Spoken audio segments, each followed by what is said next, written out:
I used to work not so far from here. I was a headhunter in Governor Phillip Tower, not far from here. And I remember one of my researchers coming in and said, "I found this thing called Google. You won't believe it." Who remembers doing that first Google search? I do. I remember doing it, and it changed everything. And believe it or not, this is just 20 years ago. And in 20 years, since I put this slide together, they've become the largest and the second largest, so it's flipping around a bit. But they're way up there in terms of their market capitalisation. They've had incredible innovation. You know, they started off with search. Now they've got YouTube, they've got maps, they've got Gmail, self-driving cars, just extraordinary innovation. So they've really outperformed.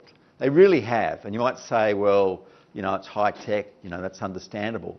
But I think what's really interesting, and this is relevant for all of us, is that they began a quest in 2012 to understand what was the key to their best teams. Now, these were teams that outperformed each time. They looked at 180 teams around the world, monitored 250 separate factors of each team. They spent millions of dollars on this, trying to identify what was the quality that led to the best teams. And they started off looking at individual factors like IQ, EQ, diversity, high potential versus, not high potential, a mix. And they could find no correlation. But what they discovered after about 18 months, that it wasn't actually the individual members in the team, it was how the teams work together, what they call the team norms, how they work together, what they actually do. And they found that there was actually 5 different factors that led to these outperforming teams. And these are the 5. Number 1, psychological safety. And I'll explain a bit more about what this is, because this is critical to what we're talking about today. Number 2 was dependability, meaning they could rely on each other to make things happen. They had confidence that if someone said they're going to do something, they're going to do it. Number 3 is structure and clarity. So well-defined roles in terms of outcomes, not so much in terms of spelling things out, because the days of spelling things out in detail from start to finish have gone, but they had structure and clarity in terms of their deliveries.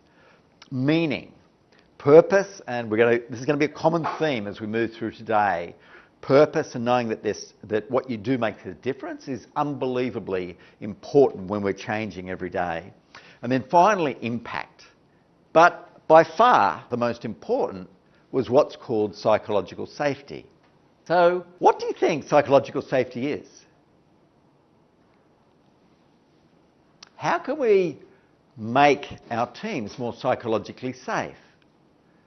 Well, Google have actually done research on this to find out how these outperforming teams that are psychologically safe, what they do differently to other teams. And these are the factors that happen. The first thing is that team members speak approximately equally. The second thing is that people feel safe to try things and make mistakes and know that they won't be crucified if things go wrong. And the third thing is that people welcome ideas. Now, what Google found is that there was one team ritual that they could do all the time that increased psychological safety. Any thoughts what that might be? The team leader started each team meeting each week with sharing a risk that they had taken in the week before. Then asking each person in the team to share a risk that they had taken. So you can see that it's about trying things, trying little things, making mistakes, learning, not being sacrificed, being supported. So really what today is about you.